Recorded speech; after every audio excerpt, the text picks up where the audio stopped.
பார்க்க போற படத்தோட பேரு "என்றாவது ஒரு நாள்" அதுதான் படத்தோட பேரு. இந்த படத்த பத்தி சொல்லணும் அப்டின்னா, வாழ்க்கைனா கஷ்டம், நஷ்டம்னு வரதான் செய்யும். ஆனா, அதுவே வாழ்க்கையா இருந்தது அப்டின்னா என்னதான் பண்ண முடியும்? இத்தனைக்கும் மேல அந்த மாரி நடக்கிறதே நம்மளுக்கே தெரியாம இருந்ததுன்னா, சில நேரங்கள்ல நம்ம வாழ்க்கை எந்த மாதிரி போகும் அப்டின்றத பார்க்குற மாரி தான் இருக்கும் இந்த கத. வாங்க கதைக்குள்ள போயிடலாம். இப்ப எடுத்த உடனே பார்த்தீங்க அப்டின்னா வந்துட்டு, ஹீரோ, ஹீரோயின் அவங்களுக்கு ஒரு பையன். அந்த பையன் இப்ப என்ன பண்ணுவாரு அப்டின்னு சொல்லிட்டு பார்த்தீங்கன்னா, அவங்க வீட்ல மாடுலாம் வளர்த்துட்டு இருப்பாங்க. அந்த மாட்டுக்கு வந்து கழுத்துல வந்து ஒரு மாரி மணி சத்தம் கேட்கும் பார்த்தீங்களா? அதாவது சலங்க மாதிரியே அத வந்து ஒரு டைப்பா செஞ்சுட்டு, அது கொஞ்சம் ரிப்பேரா இருக்கும். அத வந்து ஒரு ஆள்கிட்ட குடுத்துட்டு அத சரி பண்ணும்போது இந்த பையன் ரொம்ப அத ஆசையா பார்த்துட்டு இருப்பான். ஏன்னா, அவங்க வீட்ல வளர்க்குற மாடு வந்து குட்டி போட போடுது. ஆனா, இன்னும் போடல.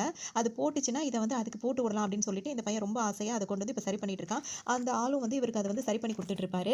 அதோட இங்க பார்த்தீங்கன்னா, அவங்க அம்மா இருக்காங்கல்ல, அவங்க வந்து பார்த்தீங்கன்னா, ஒருத்தர் அதாவது சொந்தம்னு சொல்லிக்கலாம். அந்த மாரி ஒரு ஆள்கிட்ட வந்து கடன் கேட்க தான் வந்திருப்பாங்க. இப்ப அவங்க அம்மாவ அதாவது ஹீரோயின காட்டும்போது பார்த்தீங்கன்னா, ஹீரோ வந்து இறந்து போயிருப்பாரு. அது என்ன அப்படின்றது பின்னாடி தான் கதை வரும். இப்ப அவங்க வந்துட்டு குடும்ப சூழ்நிலைக்காக ஒருத்தவங்கள்ட்ட வந்து கடன் வாங்க வந்திருப்பாங்க.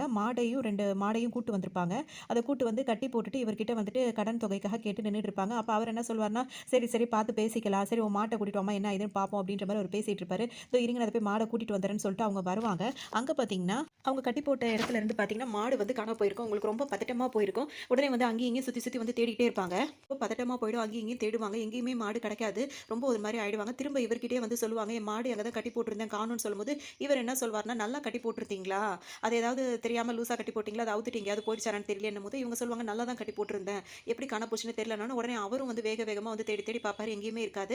அப்பதான் அந்த பக்கமா போற ஒருத்தர் வந்து என்ன சொல்வார்ன்னா, "உங்க மாட வந்து அந்த வட்டி கடைக்காரரோட ஆளுங்க வந்து கூட்டிட்டு போயிட்டு இருக்காங்க." அப்படின்னோனே இவங்களுக்கு ரொம்ப பதட்டமாகிரும். உடனே இவர் என்ன சொல்வார்ன்னா, "போய் மாட்ட போய் மொத என்னன்னு பாரும்மா" அப்படின்னு சொல்லிட்டு அனுப்பவும், இவங்க உடனே வேக வேகமா அவர்ட்ட சொல்லிட்டு இப்ப திரும்ப அங்கிருந்து கிளம்பி இவர பார்க்க வருவாங்க. இந்த படத்துல என்னன்னா, ரொம்ப அந்த கிராமத்து தமிழ்ல வந்து பேசியிருப்பாங்க. அதாவது சுத்தமான கிராமம் தமிழ் இருக்கு பார்த்தீங்களா, அந்த மாரி தான் எல்லாருமே பேசியிருப்பாங்க. அதுவும் நல்லாருக்கும் கேட்கறதுக்கு. சரின்னு சொல்லிட்டு இப்ப பதட்டத்தோட இந்த அந்த வட்டி கடைக்காரர் இருக்கார்ல, அவர்ட்ட வருவாங்க. அவர் வந்து டைப்ல வந்து நல்லவர் தான். உதாரணத்துக்கு சொல்லணும், நாடோடிகள் படத்துல வந்து சசிகுமாரோட மாமனார் இருக்கார்ல, அவர மாரின்னு சொல்லலாம். எதா இருந்தாலும் அவரோட உங்களோட நேர்மை எனக்கு பிடிச்சிருக்குன்னு சொல்லுவாங்க. அந்த மாரி தான் இந்த வட்டி கடைக்காரர். என்னதான் வட்டி குடுத்து கொண்டுட்டு இருந்தாலும் ஒரு நேர்மையா இருக்கணும் அப்படின்ற மாரி நெனச்சிட்டு இருப்பாரு. இப்ப அவர்ட்ட தான் மாடு இருக்கு அப்படின்றது இந்த ஹீரோயினுக்கு தெரியவும் நேரா அவர பார்க்க வராங்க. இப்ப அவங்க வந்த உடனே அவர் என்ன கேட்பாரு, "என்னம்மா வட்டி காசு கொண்டு வந்துட்டியா?" அப்படின்னு சொல்லிட்டு கேட்கும்போது, "இல்லங்க வட்டி காசு இன்னும் கொண்டு வரல." அப்படின்னோனே அவர் வந்து, "என்னம்மா இப்படி செய்ற? வட்டி காசும் கொண்டு வர மாட்டேங்கிற, அசலும் குடுக்க மாட்டேங்கிற. என்னதான் செய்றது?" அப்படின்னு சொல்லும்போதே, "அத நான் எப்படியாவது அரேஞ்ச் பண்ணி குடுத்துர்றேன். மாட ஓட்டிட்டு வந்துட்டீங்களாமே?" அப்படின்னும்போது, "ஆமாம்மா நான் தான் ஓட்டிட்டு வர சொன்னேன். நீ வந்து இந்த மாரி குடுக்காமயே இருந்தா என்னதான் பண்ண சொல்ற என்ன?" அப்படி இப்படின்னு சொல்லி கேட்பாரு. அது மட்டும் இல்லாம, "நான் உன்கிட்ட எவ்வளோ மரியாதையா நடந்துக்கிறேன். என்னதான் நீ வட்டி வாங்கியிருந்தாலும் உன்ன என்னைக்காவது நான் அசிங்கமா பேசியிருக்கேனா? எவ்வளோ மரியாதையா நடந்துக்கிறேன். அதே மாரி நீயும் மரியாதையா கொண்டு வந்து காச குடுத்துட்டு மாட்ட கூட்டிட்டு போ." அப்படின்னு சொல்லுவாரு. உடனே அவங்க ஹீரோயின் என்ன சொல்வாங்கன்னா, "அதுக்குன்னு சொல்லாமயாங்க கூட்டிட்டு வருவீங்க? திடீர்னு இப்படி கூட்டிட்டு வந்தீங்களான்னு" கேட்கும்போது, "சொல்லாமயா? சொல்லிட்டு தானே கூட்டு வந்து சொன்னேன்." அப்படின்னு சொல்லிட்டு உடனே அந்த ஆளுக்கு ஃபோன் அடிப்பாரு. ஃபோன் அடிச்சு கேட்கும்போது, சொல்லாம இந்த மாரி அவங்கள்ட்ட சம்மந்தப்பட்டவங்கள்ட்ட சொல்லாம மாட்ட கூட்டு வந்தேன்னு கேட்கும்போது, "ஆமாங்க." அப்படின்னு சொல்லிட்டு அந்த ஆளும் சொல்வாரு. "இந்த மாரிலாம் வேல பார்த்தீன்னா எனக்கு சரி வராது. நீ வேலைய விட்டு நின்னுக்க. எப்படி அத சொல்லாம வந்து செய்யலாம்?" அப்படின்ற மாரி இவரு நேர்மையா அந்த ஆள அப்பவே வேலைய விட்டு நிப்பாட்டிருவாரு. சரி இவங்கள்ட்ட மாட்ட ஒப்படைச்சுருவாருன்னு பார்த்தா ஒப்படைக்க மாட்டாரு. "நீ பணத்த வந்து குடுத்துட்டு மாட்ட கூட்டிட்டு போம்மா. அதுவரைக்கும் எதுவும் பேசாத." அப்படின்ட்டு அங்கருந்து போயிருவாரு. அவங்களும் ரொம்ப நேரம் அங்க நின்னு பாப்பாங்க, கேட்டு பார்ப்பாங்க. அவர் அசைய மாட்டாரு. உடனே சரின்னு சொல்லிட்டு இப்ப அங்கருந்து கிளம்பிருவாங்க. இப்ப இந்த பையன் பார்த்தீங்கன்னா, அந்த மாட்டுக்காக தான் அந்த இத சரி பண்ணி கொண்டு வந்துட்டு இருந்தான். இப்ப வீட்டுக்கு வந்தோனே, "அம்மா மாடு எங்க?" அப்படின்னு சொல்லிட்டு கேட்கும்போது, "வட்டி குடுக்கலன்னு சொல்லிட்டு அவர் வந்து கூட்டு போயிருக்காருப்பா" அப்படின்னு சொல்லுவாங்க. இந்த பையனுக்கு ரொம்ப கஷ்டமா ஆயிரும். அவன் சின்ன வயசுலேருந்தே அம்மாக்கு படுற கஷ்டத்தெல்லாம் பார்த்துக்கிட்டே தான் இருப்பான். அவனுக்கு ரொம்ப ஒரு மாதிரி ஆயிரும். அப்படியே அமைதியா உட்கார்ந்திருப்பான். இப்ப இவனுக்கு சமாதானம் சொல்லி அவங்க அம்மா அவன அனுப்பி வச்சுருவாங்க. "அத எப்படியாவது நம்ம மூட்டுக்கலாம்" அப்படி இப்படின்னு சொன்னோனே, இவன் ஓரளவுக்கு தேறுவான். ஆனா அவங்க அம்மாக்காக அப்படியே ஒரு மாரி இருந்துப்பான். அதுக்கப்புறம் பார்த்தீங்கன்னா, இப்ப இவங்களுக்கு சும்மா இருக்க பிடிக்காது. ஏதாவது வேலைக்கு போனா தான் சரி வரும் அப்படின்னு சொல்லிட்டு இவங்க யோசிப்பாங்க. உடனே இவங்க தெரிஞ்ச ஒரு அக்கா இருப்பாங்க. அவங்க கிட்ட போயிட்டு, "எனக்கு ஏதாவது வேலைக்கு ஏற்பாடு பண்ணுங்களேன்" அப்படின்னு சொல்லிட்டு கேட்கும்போது, அவங்க என்ன சொல்லுவாங்கன்னா, "நான் வேலை பார்க்குற இடத்துலயே வேணா உனக்கும் வேலைக்கு ஏற்பாடு பண்றேன்" அப்படின்னு அதாவது சித்தாள் வேலை பார்ப்பாங்கல்ல, அந்த இடத்துல தான் வந்து அதாவது 100 நாள் வேலைன்னு சொல்லுவாங்கல்ல, அங்க தான் பார்த்துட்டு இருக்கேன். வேணா உனக்கும் வேணா கேட்டு பார்க்குறேன் அப்படின்னு சொல்லிட்டு சொல்லுவாங்க. சரி, இப்போ உள்ள நிலைமைக்கு அதுதான் சரி வரும் அப்படின்னு சொல்லிட்டு இவங்களும் சரின்னு சொல்லிட்டு அங்க கிளம்புவாங்க. அதோட இந்த பையன் இப்ப ஸ்கூலுக்கு கிளம்பி வந்துட்டு இருப்பான். இவன் கொஞ்சம் லேட்டா தான் ஆயிடும். ஆனா இவன யாரும் ஒண்ணுமே சொல்ல மாட்டாங்க. கேட்ட சாத்த போயிடுவாங்க. இந்த பையன பார்த்தோனே அவரும் சத்தம் இல்லாம கேட்டு தொறப்பாரு. அவனும் உள்ள வந்துருவான். அதுக்கப்புறம் கிளாஸ்ல பார்த்தீங்கன்னா 2 பசங்க ஆல்ரெடி லேட்டா வந்து வெளிய வெயிட் பண்ணிட்டு இருப்பாங்க. அப்ப சார் வந்து நாளைக்கு வரும்போது உங்க அப்பாவ கூட்டு வரணும்னோனே, "அப்பா ஊர்லயே இல்ல சார், வெளியூர்ல இருக்காருன்னு." சரி அம்மாவ கூட்டு வான்னா, "அம்மா இங்க இல்ல சார், அவங்களும் அங்க இருக்காங்க." அப்படி இப்படின்னு சொல்லிட்டு இருப்பாங்க. அந்த பசங்க வேணும்னே பொய் சொல்லுவாங்க. அப்ப இவர் கிடுக்கிப்பிடி மாரி இப்படி இப்படி மாறி மாறி கேள்வி கேட்கவும் ஒத்துப்பாய்ங்க. நாளைக்கு அப்பாவோட வராம நீ உள்ள வரக்கூடாது அப்படின்னு இவங்கள நல்லா மிரட்டி விட்டுட்டு இருப்பாரு. அது கூடவே பார்த்தீங்கன்னா, இப்ப இந்த குட்டி பையன் இருக்கான்ல ஹீரோவோட பையன். அவர் வந்து இப்ப வரும்போது பார்த்தீங்கன்னா, சார் ஒண்ணுமே சொல்ல மாட்டாரு. "உள்ள வாப்பா" அப்படின்னு சொல்லிடுவாரு. இப்ப அவரும் உள்ள வந்து உட்காந்துருவான் அந்த பையனும். இப்ப அந்த பக்கத்துல உள்ள அக்கா இருக்காங்கல்ல, அவங்க வந்து வேலை பார்க்குற இடத்துக்கு அந்த மேஸ்திரி இருப்பார்ல, அவர்ட்ட கூட்டு போய் இந்த மாரி எனக்கு தெரிஞ்சவங்க, இந்த பொண்ணுக்கு ஒரு வேலை போட்டு குடுங்க அப்படி இப்படின்னு சொல்லவும், அவரும் வந்து என்ன உனக்கு இந்த மாரி வேலை போட்டு குடுக்கணுமா அப்படி இப்படின்னு கேட்கும்போது, ஆமான்னு சரின்னு சொல்லிட்டு சொல்லும்போது, சரிங்கண்ணா ரொம்ப நன்றி அப்படின்னு சொல்லிட்டு அவங்க சொல்லிடுவாங்க. என்ன பொசுக்குன்னு அண்ணன்ட்ட அப்படின்ற மாரி இவர் பேசிப்பாரு. அதோட வேலை கன்ஃபார்ம் இருக்கு. நாளையிலருந்து வேலைக்கு வந்துரணும்னு இவங்களுக்கு ஓரளவு நிம்மதியா இருக்கும். இருக்கும். இப்போ மறுநாள் பார்த்தீங்கன்னா, வேலைக்காக ரெடி ஆயிட்டு சாப்பாடு எல்லாம் எடுத்துட்டே வந்துருவாங்க. அங்க வந்து வேலை பார்க்கறதுக்காக. அந்த வேலை யாரும் பார்க்காம எல்லாரும் அங்க நின்னுட்டு இருப்பாங்க. மேஸ்திரி ஒருவர் பேசிட்டு இருப்பாரு. என்ன அப்படின்னு சொல்லிட்டு பார்த்தோம் அப்படின்னா, இப்ப வேலைக்கு கூப்பிட்டுருக்காங்கல்ல, அந்த இடமே இன்னும் சரி பண்ணவே இல்ல. கிளீன் பண்ணா தானே இவங்க வந்து வேலை பார்ப்பாங்க. அத வந்து கிளீன் பண்றதுக்கு வேற ஒரு ஆள் இருப்பாங்கல்ல. அவர் என்ன சொல்வாருன்னா, "நீ கூட்டு வந்திருக்க ஆளுங்கள வச்சே வேலை பாருனோனே, நம்ம வேலை பார்க்கறதுக்கு மட்டும் தான் சார் இவங்களால முடியும். அதெல்லாம் புல்லெல்லாம் அதெல்லாம் கிளீன் பண்றதுக்குலாம் அவங்க தானே வரணும். சரி, சரி அவங்க வந்த உடனே இடத்த கிளீன் பண்ணிட்டு சொல்லுங்க. அப்புறமா நான் ஆளுங்களுக்கு சொல்றேன். சரி, சரி இன்னைக்கு யாருக்கும் வேலை இல்ல கிளம்புங்க" அப்படின்னு சொல்லி விட்டுருவாரு. இவங்களுக்கு மொத நாளே இப்படி ஆனோனே ரொம்ப ஒரு மாரி ஆயி போயிடும். அப்படியே ரொம்ப கவலையோட உட்கார்ந்துட்டு இருப்பாங்க. அதோட அவங்க பழைய விஷயங்கள்லாம் யோசிச்சு பார்த்துட்டு இருப்பாங்க. இப்ப அவங்க வீட்டுக்காரர் இருப்பார்ல, அவங்க வீட்டுக்காரங்க தான் காட்டுவாங்க. அவரும் 4, 5 பேரும் சேர்ந்துட்டு என்ன பண்ணுவாங்கன்னா, அவங்க ஊர்ல கல்லுலாம் இருக்கும்ல, இளவட்ட கல்லு மாரி இருக்கும். சின்ன சின்ன சைஸ்ல அதெல்லாம் எடுத்துட்டு பக்கத்து ஊருக்கு அனுப்புவாங்க. ஏன் அப்படின்னா, எந்த ஊர்ல மழை இல்லையோ இந்த கல்ல கொண்டு போய் அங்க வச்சோம்னா மழை வரும் அப்படின்ற மாரி அவங்களுக்கு ஒரு நம்பிக்கை. உடனே அந்த கல்ல எடுத்துட்டு போவாங்க. அந்த ஊர் மக்களுக்கு தெரிஞ்சா விடமாட்டாங்கன்றதுக்காக ராத்திரியோட ராத்திரி அந்த கல்லெல்லாம் தூக்கி தூக்கி கொண்டு போய் வச்சுட்டு இருப்பாங்க. அந்த ஹீரோவும் சப்போர்ட் பண்ணுவாரு. கேட்டா என்ன சொல்லுவாருன்னா, நல்ல விஷயத்துக்காக தானே செய்றோம். அதனால ஊர்க்காரங்க வந்தா பார்த்துக்கலாம். ஆனா கண்ல படாம மட்டும் நம்ம இங்கேருந்து எஸ்கேப் ஆயிருவோம்னு சொல்லிட்டு மாறி மாறி பண்ணிட்டு இருப்பாங்க. ஹீரோவோட வீட பொறுத்தவரைக்கும் பார்த்தீங்கன்னா, பெரிய வீடு, இடம் எல்லாமே வச்சிருப்பாரு. 4 மாடு வச்சிருப்பாரு. நல்லா சந்தோஷமா தான் இருப்பாங்க. பால் கறந்து எல்லாருக்கும் குடுக்குறது அப்படி இப்படின்னு இருப்பாங்க. இப்ப என்ன பண்ணுவாங்கன்னா, இன்னொருத்தவங்க வந்து எனக்கு பால் கம்மியா குடுக்குறேன், இன்னும் கொஞ்சம் குடுத்தாரேன்னு கேட்கும்போது, அது கன்னுக்குட்டி போடுறது. அதுக்கு எப்படி நம்ம இது பண்ண முடியும்? அதெல்லாம் அப்படி இப்படின்னு சொல்லிட்டு அவர் அனுப்பி விட்டுருவாரு. அப்பவே அவருக்கு வந்து ஒரு மாதிரி ஆயி போயிடும். ஏன்னா, அவருக்கு அந்த மாடு மேல ரொம்ப பிரியமா இருப்பாரு. அப்படியே இப்ப வரவங்க இவர் வந்து அவரோட ஃப்ரெண்டா இருப்பாரு. இங்க வேலை பார்த்தா சரி வராது, வெளியூருக்கு போணும்னு அவர் சொல்லிட்டே இருப்பாரு. இன்னும் ஒரு தாத்தா வருவாரு. அவருக்கு ஏதோ கேட்பாரு. அதுக்கு உடனே உட்காருங்க அப்படி இப்படின்னு சொல்லிட்டு, இப்ப அவங்க வீட்டுக்காரங்களும் வந்துட்டு எதுவும் குடிக்கிறீங்களா? அப்படி இப்படின்னு கூட நல்லா விசாரிச்சுட்டு, அந்த கிராமத்துல உள்ள அந்த மரியாதையான பழக்கங்கள வந்து இந்த படத்துல அதிகமா காட்டியிருப்பாங்க. ஒரு கிராமம் படம் பார்க்க விருப்பப்படுறவங்க இந்த படம் தாராளமா பார்க்கலாம். அவங்களுக்கு ரொம்பவே பிடிக்கும். ஆனா, இப்ப இவங்களுக்கு என்ன பிரச்சனை அப்படின்னு சொல்லிட்டு பார்த்தீங்கன்னா, இவங்க இருக்கிற கிராமத்துல இப்ப ரொம்ப நாளா மழை இல்லாம இருக்கிறதுனால, மாடுங்களுக்கு தீவனம் கூட போட முடியல. அது கூட பஞ்சமான மாதிரி இருக்கும். இப்போ இவங்க வச்சிருக்க ஒரு மாடு வந்து சென மாடா இருக்கும். அதுக்கு இப்ப வந்து உடம்பு சரியில்லாம இருக்கும். அதுக்காக வந்து இப்ப இவங்க அத குடிக்கிற கழனி தண்ணியில வந்துட்டு மருந்து கலப்பாங்க. அது வர ஹீரோ சொல்வாரு, "அதுக்கு தெரியும் மறைச்சு நில்லு. அது பாத்துற போது." அந்த மாட சொல்லுவாரு. "அது இத பாத்துருச்சுன்னா குடிக்காது." ஆமா, அதுங்கலாம் உண்மதான். அது வாயில்லா ஜீவனுங்களுக்கு வந்து பேச தான் முடியாதே தவிர, எல்லா அறிவும் அதுங்களுக்கு வேலை செய்யும். இத பாத்துட்டா குடிக்காதுன்னு 2 பேரும் புருஷன் பொண்டாட்டி 2 பேரும் மறைச்சு நின்னுட்டு மருந்த போட்டு கலக்கி வைப்பாங்க. கூட்டு வந்தா கரெக்ட்டா பாத்துட்டு குடிக்க மாட்டான்னு அடம் பண்ணிட்டு இருக்கும். இப்ப அவர் ஃப்ரெண்டுங்க ஊருக்கு தெரிஞ்சவங்க அவங்கள என்ன சொல்லுவாங்க, "இந்த மாட்ட வச்சுட்டு ஏன் நீ இது பண்ணிட்டு இருக்க? பேசாம விக்க வேண்டியதானே?" அப்படி இப்படின்னு சொல்லுவாங்க. "புள்ள மாதிரி வளர்த்திட்டு இருக்கேன். அதெல்லாம் எப்படி விக்க முடியும்?" அப்படின்னு சொல்லிட்டு, "நான் விக்க மாட்டேன்." அப்படின்னு சொல்லுவாரு. அப்பதான் ஹீரோவ பாக்க 4 பேர் வருவாங்க. எதுக்காக அப்படின்னா, அவர் ஊர்ல வந்து ஒரு நியாயமானவரா இருப்பாரு. அவர் வந்து ஒரு நல்ல மாடுகள்லாம் பேசி தருவாரு. அதாவது விலைக்கு வாங்கி கொண்டு போய் வெளியூர்ல விப்பாங்கல்ல, பால் மாடு, பசு மாடு அந்த மாரிலாம் 2 ஒண்ணு தான்ல. அந்த மாதிரி வந்து விக்கிறதுக்காக இப்ப ஹீரோவ கூட்டிட்டு போறாங்க. ஹீரோ 4 இடத்துல அவருக்கு தெரிஞ்ச இடத்துலலாம் வந்து பேசி அந்த மாரி மாட வாங்குறதுக்காக போறாரு. அப்படி ஒரு இடத்துல அவங்க வராங்க. அந்த மாடையும் பாக்குறாங்க. நல்லா இருக்கு. வாங்குறவங்களும் வந்து சரின்னு சொல்லிடுவாங்க.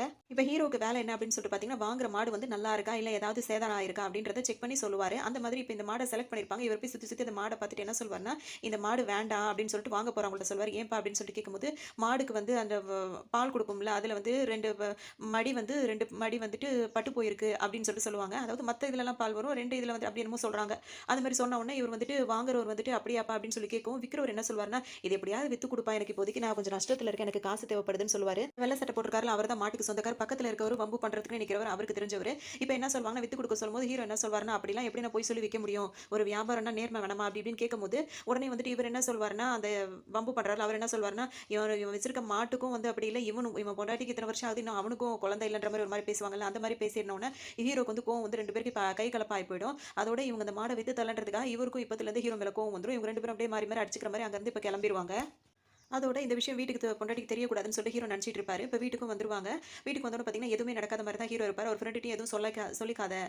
ஒய்ஃப்க்கு எதுவும் தெரியக்கூடாது அப்படின்ற மாரி சொல்லுவாரு. வீட்டுக்குள்ள வந்து பார்த்தீங்கன்னா, இவங்க பாட்டுக்கு வெங்காயம் நறுக்கிட்டு இருப்பாங்க. அப்படியே கண்ல தண்ணி வந்துட்டு இருக்கும். வெங்காயம் நறுக்கிறதுனால தான் அழுவுறாங்களோ அப்படின்னு நினைச்சா, உண்மையிலேயே அவங்க அழுதுட்டு இருப்பாங்க. அப்பதான் அவங்களுக்கு ஊர்ல பேசின விஷயங்கள்லாம் அவங்களுக்கு தெரிய வரும். அவங்களுக்கு கல்யாணம் ஆகி 4 வருஷம் தான் ஆயிருக்கு. அதுக்குள்ள இவ்ளோ பெரிய பிரச்சனையான்னே தெரியல. அந்த மாதிரி ஆனா எல்லாருக்கும் கல்யாணம் ஆன புதுசுலயே குழந்தை வேணும்னு ஆசை இருக்கும்ல. அப்படி கூட நம்ம வச்சுக்கலாம். இப்ப வந்து நம்ம டெஸ்ட் போய் தான் ஆகணும். எனக்கு குழந்தை பிறக்குமா இல்லையான்னு தெரிஞ்சுக்கணும்னு சொல்லுவாங்க. ஹீரோ என்ன சொல்வாருன்னா, டெஸ்ட் எல்லாம் வேண்டாம். நம்மளுக்கு கண்டிப்பா குழந்தை பிறக்கும். நீ ஏன் அப்படி பண்ற அப்படின்னு கேட்பாரு. இல்ல டெஸ்ட் நம்ம 2 பேருக்கு எடுக்கலாம்னு இல்ல எனக்கு தான் எடுக்கணும் அப்படி இப்படின்னு வம்படியா இவங்க கூட்டு போவாங்க. சரி இவங்களோட திருப்திக்காக இப்ப ஹீரோவும் கூட்டிட்டு போவாரு. ஹாஸ்பிட்டல்ல செக்அப் பண்ணி பார்க்குறவங்க வந்துட்டு நல்லா தான் இருக்கு. உனக்கு எந்த பிரச்சனையுமே இல்ல அப்படி இப்படின்னு சொல்லுவாங்க. உடனே இவர் என்ன சொல்வாருன்னா, டாக்டர் எனக்கும் இது பண்ணணும் அப்படின்னு சொல்லவும், அவங்க வந்து வேணாம் வேணாம் எனக்கு மட்டும் பண்ணுங்கன்னு சொல்லிட்டு ஒய்ஃப் சொல்லுவாங்க. உடனே டாக்டர் என்ன சொல்லுவாங்க, 2 பேருக்குமே நான் வந்து டெஸ்ட் எழுதி தரேன். உங்க 2 பேருக்குமே குழந்தை பிறக்கும். நம்பிக்கையோட இருங்கன்னு சரின்னு சொல்லிட்டு இப்ப வெளிய வருவாங்க. இப்ப ஒய்ஃப் என்ன பண்ணுவாங்கன்னா, ஹீரோக்கு டெஸ்ட் எழுதி குடுத்த சீட்ட புடிச்சு கிழிச்சு போட்டுருவாங்க. எனக்கு மட்டும் எடுத்தா போதும்னு சொல்லுவாங்க. உடனே வீட்டுக்காரர் என்ன சொல்வாருன்னா, அப்ப அவங்களோட சீட்டையும் புடிச்சு இவர் கிழிச்சு போட்டுருவாரு. 2 பேருக்குமே வேண்டாம் அப்ப அப்படின்னு 2 பேரும் இப்ப வீட்டுக்கு வந்துருவாங்க. அந்த அளவுக்கு 2 பேருக்குமே அவ்ளோ அந்யோன்யமும், அவ்ளோ பிரியமும் இருக்கும். இப்ப பாத்தீங்கன்னா, வீட்டுக்கு வந்த உடனே இப்ப இன்னொரு ஆள் வந்திருப்பாரு. அவர் வந்து உங்க வீட்ல அந்த சென மாடு இருக்குல்ல, அத விலை பேசுறதுக்காக ஒரு ஆள கூட்டு வந்திருக்கேன்னு சொல்லவும், ஹீரோ அந்த மாட விக்க போறாரா அப்படின்னு சொல்லிட்டு இப்ப ஹீரோயினுக்கு வந்து ஒரு மாரி பதட்டமா ஆயிடும். அவர் எங்க இருக்காருன்னு கேட்கும்போது, அவர் தோட்டத்துல இருக்காருன்னு சொல்லவும், இவர் வேக வேகமா நான் அவர்ட்ட பேசிக்கிறேன்னு அவரு போயிடுவாரு. இப்ப இவங்களுக்கு என்ன பண்ண தெரியாது. அது புள்ள மாரி வளர்த்தமே விக்க மாட்டேன்னு சொன்னாங்களே, இப்ப விக்க போறாங்களா அப்படின்னு சொல்லிட்டு இவங்களும் பதறிக்கிட்டு ஓடி வருவாங்க. அவர்ட்ட போய் கேட்கும்போது அவர் என்ன சொல்லிடுவாருன்னா, புள்ள மாரி வளர்த்திருக்கேன் நான் பல தடவ சொல்றேன். திரும்ப திரும்ப எதுக்கு அத விக்கிற மாரி பேசுறீங்கன்னு சொல்லிட்டு அவர் சத்தம் போட்டு அனுப்பிருவாரு. ஏதோ கஷ்டப்படுறியே ஒரு வியாபாரத்துக்கு ஏற்படுத்தி விடலான்னு பார்த்தா இப்படி பண்றியா அப்படின்னு சொல்லிட்டு அவர் கடுப்பிடிச்சு அவரும் போயிடுவாரு, இவரும் கடுப்பிடிப்பாரு. இதை கேட்டதுக்கு அப்புறம் தான் ஹீரோயின் முகத்துல சிரிப்பே வரும். அப்படியே சந்தோஷமா இருப்பாங்க. அவரும் அங்கிருந்து போயிடுவாரு. இப்போ இவங்க என்ன பண்ணுவாங்கன்னா, என்ன வந்து அந்த கோவிலுக்கு கூட்டு போறேன்னு சொல்லிட்டு கேட்பாங்க. அந்த கோவிலுக்கு தான் பொம்பளைங்கலாம் வரக்கூடாதுல்ல அப்படின்னு சொல்லிட்டு சொல்லுவாரு. முன்னாடியே போர்டு போட்டிருப்பாங்க. இந்த பெண்கள் கோவிலுக்குள் அனுமதி கிடையாது அப்படின்ற மாதிரி ஒரு போர்டு போட்டிருப்பாங்க. அதனால இவங்க வந்து முன்னாடியே வெளியே நின்னுப்பாங்க. இப்போ எதுக்காக அங்க போறாங்கன்னா, அந்த ஊரை பொறுத்த வரைக்கும் அது ஒரு பூ போட்டு பார்ப்பாங்க. அதுல இவங்களுக்கு என்ன தேவையானது வருமா வராதா அப்படின்ற மாதிரி. அதனால நம்மளுக்கு குழந்தை பிறக்குமா பிறக்காதான்னு சொல்லிட்டு பூ போட்டு பார்த்துருவோம் அப்படின்னு சொல்லிட்டு தான் இப்போ வராங்க. இவங்க வெளியே நின்னுப்பாங்க. இவர் மட்டும் போய் உள்ள போயிட்டு இப்போ பூ போட்டு பார்ப்பாரு. அது அது நல்ல சாமியை வேண்டிட்டு போடுங்க அப்படி இப்படின்னு அந்த ஐயர் இருப்பாங்களா அவங்க சொல்லுவாங்க. இவரும் போடும்போது பார்த்தீங்கன்னா என்ன பூ வந்தது அப்படின்றத நம்மளுக்கு காட்டவே மாட்டாங்க. ஆனா வெளியே வரும்போது பார்த்தீங்கன்னா சிவப்பு கலர் பூவை மட்டும் தனியா எடுத்துட்டு வருவாரு. ஒருவேளை அவருக்கு ஒயிட் கலர் பூ கூட வந்திருக்கலாம். அது வெளியே வந்து ஹீரோயின் கிட்ட காட்டும்போது பார்த்தீங்கன்னா சிவப்பு கலர் பூவா இருக்கும். இப்போ இவங்களே கேட்பாங்க உண்மையிலேயே சிவப்பு பூ தான் வந்துச்சா அப்படின்னு கேட்பாங்க. உண்மையிலேயே இதான் வந்துச்சு அப்படின்னு சொல்லிட்டு அவர் அவங்களுக்காகவும் சொல்ற மாதிரி நம்மளுக்கு தெரியும். இப்போ இங்க பார்த்தீங்கன்னா, இப்போ அவங்க அடுத்த செகண்டே வந்து அவங்க வந்து குழந்தை உண்டாயிருவாங்க. அது நிறமாசமா இருக்க மாரி தான் காட்டுவாங்க. அதோட இப்போ வந்து மோட்டர் அத போட்டு விடு அப்படின்னு மாடுக்கு தண்ணி காட்டணும்னு சொன்னோனே, ஹீரோ போய் மோட்டர் போட்டு விடுவாரு மாடுங்களுக்கு தண்ணி காட்டுறதுக்கு. போட்டு இந்த பக்கம் வரும்போதே பார்த்தீங்கன்னா, திரும்ப ஆஃப் ஆயிருக்கும். என்னன்னு பார்க்க சொல்லுவாங்க. அப்பதான் ஹீரோ போய் எட்டி பார்ப்பாரு. கிணறு ஃபுல்லா வத்தி போய் கிடக்கும். தண்ணியே இருக்காது. இந்த மாடுங்களுக்கு தண்ணி வைக்க கூட தண்ணி இருக்காது. அவர் ரொம்ப கஷ்டப்படுவாரு. அவங்களும் ரொம்ப கவலைப்படுவாங்க. என்ன இப்படி வத்தி போச்சு அப்படின்னு சொல்லிட்டு யோசிச்சிட்டே இருப்பாங்க. அப்பதான் அவங்களுக்கு ஒரு விஷயம் தெரிய வரும். எப்படின்னா, இப்போ ஒருத்தர் மாடு வந்து சரியில்லாத மாட விக்க பார்த்தார்ல, அவர் என்ன பண்ணுவாருன்னா, நாலா பக்கமும் பைப்ப போட்டு எல்லாருக்கும் இருக்கிற தண்ணி நிலத்தடி நீரை ஃபுல்லா உறிஞ்சி உறிஞ்சி அந்த டேங்கர் லாரி வரும்ல, தண்ணி லாரி வரும்ல, ஊருக்கு மத்த ஊருங்களுக்கு போய் விக்கிறதுக்கு. அந்த மாரி வர்றதுக்காக எல்லாரோட தண்ணியும் இப்படி திருட்டுத்தனமா எடுத்து எடுத்து அவர் குடுப்பாரு. ஆனா அவரோட இடத்துல இருந்தே பைப்ப போட்டு உறிஞ்சி உறிஞ்சி எடுத்து குடுக்குறாருன்ற மாரி நியூஸ் தெரியவும், சரி அவர்ட்ட போய் பேசி பார்ப்போம்ன்னு சொல்லிட்டு ஹீரோ கிளம்பும்போது, அவர் நம்ம சொன்னா கேட்பாரான்னு சொல்லிட்டு ஹீரோயின் கேட்பாங்க. அவரும் ஒரு விவசாயி தானே கண்டிப்பா கேட்பாரு அப்படின்னு சொல்லிட்டு இப்ப ஹீரோ அவரோட ஃப்ரெண்டு போய் அவர் பார்க்க வருவாங்க. அங்க பார்த்தீங்கன்னா, சொன்னது போலவே அவர் பெரிய லாரிய நிக்க வச்சுட்டு தண்ணிய புடிச்சு அதில ஏத்தி ஏத்தி அத சென்னை வரைக்கும் கொண்டு போய் வித்துட்டு வர மாரி பண்ணிட்டு இருப்பாங்க. இத பார்த்தோன ஹீரோக்கு கோவம் வரும். இந்த மாதிரிலாம் பண்றியே எங்க கிணத்துல சுத்தமா தண்ணி வத்தி போய் கிடக்குது. நான் எனக்காக மட்டும் பேசல. என்ன மாரி விவசாயம் பண்ற மாடு வச்சிருக்க எல்லாருமே பாதிப்படைறாங்க அப்படின்னு சொல்லி ஹீரோ சொல்லுவாரு. உடனே அவர் என்ன சொல்வாருன்னா, நான் என்ன உன் தோட்டத்துக்குள்ளேயா வந்து எடுக்கிறேன். என் கிணத்துல இருந்து தான் நான் குடுக்குறேன். அப்படின்னு உன் கிணத்துல இருந்து நீ குடுக்குறது அப்படி குடுக்கல. நாலா பக்கம் பைப்ப போட்டுல நீ இழுக்கிற அப்படி இப்படின்னு அவர் சொல்லுவாரு. உடனே அவர் என்ன சொல்வாருன்னா, அன்னைக்கே நீ என் மாட்ட வித்து குடுக்க சொன்ன. நீ வந்து செய்ய மாட்டேன்ட்ட. அப்பவே நான் கஷ்டத்துல இருந்தேன். இப்ப நான் தண்ணி வித்து பொழச்சுக்கிறேன். உனக்கு என்ன பிரச்சனைன்னு கேட்கும்போது அவர் என்ன சொல்வாருன்னா, நீ என்ன இப்படி பேசிட்டு இருக்க? சென்னையில உள்ளவங்க அவன் வந்துட்டு ஸ்விம்மிங் பூல் கட்டுறதுக்காகவும் இருக்கிற தண்ணியெல்லாம் வீணடிக்கிறதுக்காகவும் நம்ம கிராமத்துல இருந்து தண்ணி போச்சுன்னா அப்ப இங்க இருக்கிறவன் என்ன பண்ணுவான் அப்படி இப்படின்ற மாதிரிலாம் அவர் சொல்லுவார். ஏன்னா அவங்க இருக்கிறவங்க தண்ணியெல்லாம் வேஸ்ட் பண்றாங்க, நம்மளும் அப்படி பண்ணா சரி வருமா அப்படி இப்படின்ற மாதிரி அவர் பேசுவார் ஹீரோ. திரும்பவும் அந்த ஆளுக்கு இருக்கிற பக்கத்துல ஒரு ஆள் வந்து வம்பு தான் வளர்ப்பாரு. இவங்களை அன்னைக்கே சும்மா விட்டுருக்க கூடாது அப்படி இப்படின்னு சொல்லிட்டு இது பண்ணுவாரு. இப்போ ஹீரோக்கு யோசனையா இருக்கும். இவங்கள பேசி பிரயோஜனம் இல்லாட்டு வீட்டுக்கு வந்துருவாங்க. அதுக்கப்புறம் இவங்க ரெண்டு பேரும் அப்படியே சாப்பிட்டுட்டு இவங்களுக்குள்ள அந்த ரொமான்ஸ் அதெல்லாம் இருக்கும்ல, அந்த மாதிரி மாறி மாறி பேசிட்டு இருப்பாங்க. இப்போ வந்து மாட்டுக்கு தீவனம் வாங்கலாம்னு சொல்லிட்டு இங்க வருவாரு. இங்க பாத்தீங்கன்னா அதாவது இந்த சோள கதிர் இருக்குல்ல, அது வந்து ஒரு 4 மூட்டை வாங்கிட்டு போலாம், அதுவும் கடனுக்கு வாங்கிட்டு போலாம் அப்படின்னு சொல்லிட்டு ஹீரோ வருவாரு. அவரை பார்த்தீங்கன்னா, இப்போ சோளக்கதிர்லாம் எங்க இருக்கு? விவசாயம் இருந்தா தானே அது வைக்க முடியும். விவசாயமே வத்தி போச்சு. தண்ணியும் இல்ல, ஒண்ணும் இல்ல. இப்போ மாட்டுக்கு இப்ப என்னதான் தீவனம் குடுக்குறது அப்படின்னா, அந்த பஞ்சு தான் அப்படின்னு சொல்லுவாரு. பஞ்சு இருக்குல்ல, இலவம் பஞ்சு. அந்த பஞ்சுல வந்துட்டு பார்த்தீங்கன்னா, காந்தத்த வச்சு அதாவது என்ன சொல்றது, குட்டி குட்டி ஆணி இருக்கும்ல, அதெல்லாம் வேற எடுத்துட்டு இருப்பாங்க. நல்ல வேளை அதையாவது செய்றாங்களே அப்படின்னு தான் நம்மளுக்கு நினைக்க தோணும். அதெல்லாம் எடுத்துட்டு அந்த பஞ்சுங்கள தான் வந்து மாடுங்களுக்கு தீவனமா குடுக்குறாங்களாம். கிராமத்திலே இந்த மாரி நடக்கும்போது நம்மளுக்கு அப்படியே ரொம்ப யோசனையா தான் வருது. சரின்னு சொல்லிட்டு இப்ப என்ன பண்ணுவாங்கன்னா, இவர் வந்து இந்த பஞ்ச வேணா எடுத்துட்டு போ மாட்டுக்கு குடு அப்படின்னோன, பஞ்சு எடுத்துட்டு போறதா? பஞ்சு எப்படி நான் மாட்டுக்கு குடுக்க முடியும்னு கேட்கும்போது, ஏன் இங்க உள்ள 2, 3 வீட்டுக்கு நான் அத தான் குடுத்தேன். அந்த மாடெல்லாம் நல்லா தானே இருக்கு. நீ எடுத்துட்டு போனோனே இதெல்லாம் குடுத்தா வந்து சரி வராது. அது நம்மளே அப்படி பண்ணா எப்படிண்ணா அது? அதெல்லாம் வேண்டாம் எனக்கு அப்படின்னு சொல்லிட்டு வேற அதாவது சோளக்கதிர் மூட்டை இருந்தா குடுங்க, இல்லாட்டி வேணாம்னோனே, அதெல்லாம் இல்லப்பா ஏதோ மாட்டுக்கு தீவனம்னு கேட்டேன்னு சொன்னா இப்படி பண்றியே அப்படி இப்படின்னு சொல்லிட்டு அவரும் சலிச்சுப்பாரு. ஹீரோவும் அங்கிருந்து சோகமா வந்துருவாரு. அவருக்கு ஒரே யோசனையாவே இருந்துட்டு இருக்கும். மாடுலாம் தண்ணி இல்லாம சாப்பாடு இல்லாம ரொம்ப கவலைப்பட்டுட்டு இருக்கும். உடனே இவர் ஃபோன் எடுத்துட்டு வர சொல்லுவாரு. அவங்க ஒரு பட்டன் ஃபோன் எடுத்துட்டு வந்து குடுப்பாங்க. அவங்களுக்கு இத யூஸ் பண்ண தெரியாது. அப்படியே தான் வச்சிருப்பாங்க. இவர் மட்டும் தான் யூஸ் பண்ணுவாரு. இப்ப அவர் யாருக்கு கால் பண்றாருன்னா, ஒரு தாத்தா ஆரம்பத்துல வந்தார்ல, அந்த தாத்தாக்கு தான் கால் பண்ணி ஒரு ஒரு ஒரு 2 மாசத்துக்கு வந்து மாடுங்க வந்து நீங்க வச்சுக்கிறீங்களா? அங்க மேய விடுறீங்களா? அப்படி இப்படின்னு கேட்பாரு. அதுக்கு அவர் என்ன சொல்வாருன்னா, அதனால என்னப்பா நானும் மாடு வச்சிருக்கிறேன். அதுங்கள அத மேய்ஞ்சிட்டு போட்டுமே, அதனால எனக்கு ஒண்ணும் பிரச்சனை இல்லப்பா அப்படின்னு சொல்லுவாரு. தாத்தா பெரிய மனசு பண்ணி அப்படி சொல்லும். இப்ப ஹீரோக்கும் ஒரு மாரி நிம்மதியா இருக்கும். சரி இப்ப மறுநாள் வந்து மாட்டெல்லாம் ஏத்தி அனுப்பலாம்னு சொல்லிட்டு நினைப்பாங்க. ஆனா இந்த நேரம் வந்து ஹீரோக்கும் ஹீரோயினுக்கும் வந்து மனசு ரொம்பவே கஷ்டமா இருக்கும். அதுங்கள இங்க இருந்து அனுப்புறோமே அப்படின்னு சொல்லிட்டு. அதனால அவங்க என்ன மனச தேத்திப்பாங்க அப்படின்னா, அதுங்க வாழணும், அதுங்களுக்கு சாப்பாடு, தண்ணி வேணுன்றதுக்காக தானே அனுப்புறோம். இங்க இல்லாட்டி அங்க அதுங்க நிம்மதியா இருக்கும்ல. அப்புறம் நம்ம இங்க ஏதாவது ஏற்பாடு பண்ணிட்டு அப்புறமா அதுங்கள கூட்டிட்டு வரலாம்னு சொல்லிட்டு இப்ப வண்டியில ஏத்தி அனுப்பி விடுவாங்க. ரொம்ப சோகமா இருப்பாங்க. அப்பதான் ஹீரோ படுத்துட்டு திடீர்னு அவருக்கு ஒரு யோசனை வரும். நான் போயிட்டு கிணத்த வந்து அகலப்படுத்தலாம்னு இருக்கேன் அப்படின்னு சொல்லுவாரு. அதுக்கு பணம் வேணுமே அப்படின்னு சொல்லிட்டு ஹீரோயின் கேட்பாங்க. அது அப்படின்னு அத பார்த்துட்டு அது என்னன்னு விசாரிச்சுட்டு அப்படியே வட்டி கடைக்கார பார்த்துட்டு வரேன் அப்படின்னு சொல்லிட்டு ஹீரோ போவாரு. இதுதான் ஹீரோ அவர்ட்ட வாங்கின வட்டிக்கான காரணமா இருக்கும். அதுக்கு தான் அவர்ட்டயும் போய் கேட்பாரு. ஆனா அவர் என்ன சொல்வாருன்னா, என்கிட்ட அடமானம் வைக்க எதுவும் இல்லன்னு சொல்வாரு. உடனே இவர் என்ன சொல்வாருன்னா, உங்ககிட்ட தான் அவ்வளோ நிலம் இருக்கு, அவ்வளோ பெரிய வீடு இருக்கு. அத ஏதாவது ஒண்ணு வைக்கலாம். இல்லாட்டி 4 மாட்டுக்கு 2 மாட்ட வித்தரலாம்லப்பா அப்படின்னு கேட்கும்போது, பிள்ளைங்களா வளர்த்துட்டேன். அது இல்லாம நிலத்தெல்லாம் விக்கிறதுல எனக்கு ஐடியா இல்லண்ணே. எனக்கு அப்படின்னு உன்ன நம்பி உன் மேல உள்ள நம்பிக்கையில 20,000 பணம் குடுக்குறேன்னு சொல்லிட்டு குடுப்பாரு. அவங்களும் கொண்டு வந்துட்டு அங்க வேலை பார்க்குறாங்கல்ல, அவங்கள்ட்ட குடுத்து இப்ப கிணத்த வந்து அகலப்படுத்துறதுக்காக குடுத்துருவாங்க. இத அகலப்படுத்திட்டா கண்டிப்பா வந்து தண்ணி வர ஆரம்பிச்சுரும். அப்புறம் நம்ம வந்து மாட்டுக்கு தண்ணி வைக்கலாம், கொள்ளலாம் அப்படின்னு சொல்லிட்டு நெனச்சுப்பாங்க. இப்போ ஓரளவுக்கு அப்படியே சந்தோஷமா இருந்துட்டு இருப்பாங்க. பொண்டாட்டி எந்த வேலையுமே செய்ய விட மாட்டாரு. அவரா எல்லா வேலையும் செய்வாரு. அப்ப அவங்க சொல்லுவாங்க, "இதெல்லாம் செஞ்சா தான் சுகப்பிரசவம் ஆகும்" அப்படின்னு சொல்லும்போது, அவங்க என்ன சொன்னா, "நான் வெளிய போயிருக்க நேரம், நான் இல்லாத நேரம் நீ வேலை பார்த்தா போதும். நான் இருக்கிற நேரம் நான் தான் பார்ப்பேன்னு" சொல்லிட்டு அடம்பிடிப்பாரு. ஹீரோட ஃப்ரெண்ட் வந்து இங்க வேலையே இல்ல அப்படின்றதுக்காக வெளியூர்ல வேலை பார்க்க போவாரு. அப்ப ஹீரோ வந்து அவர்ட்ட ஒரு காச வந்து செலவுக்கு இவருக்கு குடுப்பாரு. கேட்டா, வெளியூருக்கு போற, உள்ளூர் காசு எடுத்துட்டு போ" அப்படின்னு சொல்லிட்டு குடுப்பாரு. அதுவும் அவருக்கு சந்தோஷமா இருக்கும். அவரும் அங்கருந்து கிளம்பிருவாரு. இப்ப அந்த மாடுகள கொண்டு போய் அந்த தாத்தா வீட்ல விட்டாங்களே, அந்த தாத்தா வந்து ஃபோன் அடிப்பாரு. "இப்ப என் மாடுங்களுக்கே கொஞ்சம் பஞ்சமா இருக்குப்பா. தண்ணி காட்டுறது, கொல்றதெல்லாம் உன் மாடுங்கள வந்து கூட்டிட்டு போயிருப்பா" அப்படின்னு சொல்லவும், "சரி இவ்வளோ நாளா நீங்க எனக்கு உதவி பண்ணது பெரிய நன்றி" அப்படி இப்படின்னு சொல்லி அந்த மாடுகள திரும்ப கூட்டு வந்து திரும்ப இங்க கட்டி போட்டு இங்க வளர்த்துட்டு இருப்பாரு. அந்த வைக்கோல், புல்லுலாம் இருக்குல்ல அதெல்லாம் போட்டுட்டு இருப்பாரு. அப்படிதான் ஹீரோ ஒரு நாள் வந்து அதுக்கு புல்லு வைக்கும்போது பார்த்தீங்கன்னா, அவருக்கு பயங்கர சந்தோஷமா ஆயிரும். உடனே அவருக்கு அந்த அதிர்ச்சி தாங்க முடியாது. இது வந்து ரொம்ப நாளா நடக்காத விஷயமா அவர் ரொம்ப கவலைப்பட்டுட்டு இருந்தது. உடனே அவங்க ஒய்ஃப கூப்பிட்டுட்டு கத்திக்கிட்டே போவாரு. கூட்டிட்டு அவங்க ஒய்ஃப பார்த்துட்டு கூட்டிட்டு வருவாரு. கண்ண மூடி சர்ப்ரைஸ் பண்றதுக்காக கூட்டு வருவாரு. வந்த உடனே கண்ண தொறந்து பார்த்தாங்க அப்படின்னா, இப்ப கன்னுக்குட்டி போட்டு வச்சிருக்கோம். அதுவும் 1க்கு 2 கன்னுக்குட்டி போட்டுருப்பாங்க. அதாவது ட்வின்ஸா போட்டு வச்சிருப்பாங்க. அத பார்க்கவே ரொம்ப அழகா இருக்கும். அத வந்து ரொம்ப செல்லமா வச்சுப்பாங்க. அப்படியே அவங்களுக்கு அந்த அளவுக்கு அவ்வளோ சந்தோஷமா இருக்கும். ஏன்னா, இப்ப இன்னைக்கு மாடு இப்ப பிறந்திருக்குன்னா, மறுநாளே இல்ல அன்னைக்கு நைட்டோ தான் வந்து ஹீரோக்கு புள்ள பிறக்கும். உடனே அந்த அம்மா மாட ரொம்ப கொஞ்சுவாங்க. கன்னுக்குட்டி மாட ரொம்ப கொஞ்சுவாங்க. செல்லமா வச்சிருப்பாங்க. இது இருந்துட்டே இருக்கும்போதே ஹீரோயினுக்கு இப்ப வந்து வயிறு வலிக்க ஆரம்பிச்சுரும். இவரு வந்து கிணத்து வேல பார்த்துட்டு இருக்கும்போதே அவங்க சத்தம் போடும் உள்ள வந்தோனே, இல்ல வலி எடுக்குதுன்னு சொல்லும்போது, இப்ப டாக்டர்ட்ட போலாமான்னா வேணான்னு சொல்லுவாங்க. ஆனா வம்படியா அவர் கூட்டு வந்துருவாரு. ஒய்ஃப்க்கு வந்து இப்படின்ன உடனே, "நீங்க எதுக்கா நீ பதட்டப்படுற? மாடு கன்னுக்குட்டி போட்டுருக்கு. பிரசவம் ஆகப்போது. கிணறும் இதாகி தண்ணி வரப்போது. நீ நிம்மதியா இருன்னு" சொல்லிட்டு அங்க வேலை பார்க்குறவங்களும் சொல்லுவாங்க. அவரும் நிம்மதியா அப்ப போய் ஒய்ஃப கொண்டு போய் ஹாஸ்பிட்டல்ல சேர்ப்பாரு. அப்ப அங்கேயே தான் இருக்கணும்னு அவர் நெனைப்பாரு. ஆனா அவங்க தான் சொல்லி அனுப்புவாங்க. "லட்சுமி வேற புள்ள போட்டுருக்கா. அவள போய் பார்த்துட்டு எனக்கு மாத்து துணி எடுத்துட்டு வாங்கன்னு" சொல்லிட்டு வீட்டுக்காரங்களும் அங்க அனுப்பி வைப்பாங்க. அதோட இவங்கள இங்க சேர்த்துட்டு அவர் மனசே இருக்காது. இங்கேருந்து போறதுக்கு மனசே இருக்காது. இங்கேயே இருக்கும்னு நெனைப்பாரு. சரி இதுக்காக தானே போறோம். அந்த கன்னுக்குட்டி போட்ட அந்த அம்மாவையும் பார்த்துட்டு இவளுக்கும் துணி எடுத்துட்டு வரலான்னு சொல்லிட்டு இப்ப ஹீரோ வந்து அங்கேருந்து கிளம்புவாரு. இங்க வீட்டுக்கு வந்து பார்க்கும்போது பார்த்தீங்கன்னா, அந்த அந்த கொட்டாயில வந்து கன்னுக்குட்டிங்க மட்டும் தான் இருக்கும். அம்மா மாடு அங்க இருக்காது. இது எங்க போச்சுன்னு தெரியலையே அப்படின்னு சொல்லிட்டு தேடிக்கிட்டே வருவாரு. அந்த கிணறு தொட்டி வச்சிருக்காங்கல்ல, அதுக்குள்ள போய் விழுந்திருக்கும். அப்ப நேரா ஒரு பெரிய மின்னல் மாரி அடிக்கும். அதோட சரி இப்ப ஹீரோ இங்கேயே அவரோட இறந்து போயிருவாரு. அவ்வளோதான். இப்படி இதான் ஹீரோ இறந்த கதையா இருக்கும். இதுவே நம்மளுக்கு சங்கடமா இருக்கும். இங்க பார்த்தீங்கன்னா இவங்களுக்கு குழந்தை பொறந்திருக்கும். இதெல்லாம் அப்படியே ஹீரோயின் வந்து நெனச்சு பார்த்துட்டே இருப்பாங்க. அதோட தான் சரின்னு சொல்லிட்டு இப்ப மறுநாள் அந்த வேலைய முடிச்சுட்டு அவங்களுக்கு சம்பளம் கிடைச்ச உடனே நான் போய் இந்த வட்டிக்கார பார்க்குறேன். திரும்ப அந்த மாட குடுப்பாரான்னு கேட்குறேன்னு சொல்லுவாங்க. அந்த அக்கா என்ன சொல்லுவாங்கன்னா, "நீ கேட்டாலும் அவர் குடுக்க மாட்டார். நான் உன் நல்லதுக்கு தான் சொல்றேன்னு." "இல்ல நான் ஒரு தடவ கேட்டு பார்க்குறேன்ல, குடுத்தாலும் குடுக்கலாம்ல." அப்படின்னு சொல்லிட்டு அவங்க ஒரு ஆசைக்காக வந்து கேட்கலான்னு சொல்லிட்டு ஒரு நம்பிக்கையில வருவாங்க. ஆனா அவர பார்த்தீங்கன்னா, விடாப்புடியா வந்துட்டு அதாவது வந்த உடனே இவங்கள்ட்ட ஒரு வார்த்தை தான் கேட்பாரு. அந்த அவங்க வரும்போது இந்த மாடுகள வேற பார்ப்பாங்க. அந்த ட்வின்ஸ் தான் இவங்க 2 பேரும். அவங்களும் அவங்கள பார்ப்பாங்க. "வட்டி காசு கொண்டு வந்திருக்கியான்னு?" கேட்பாங்க.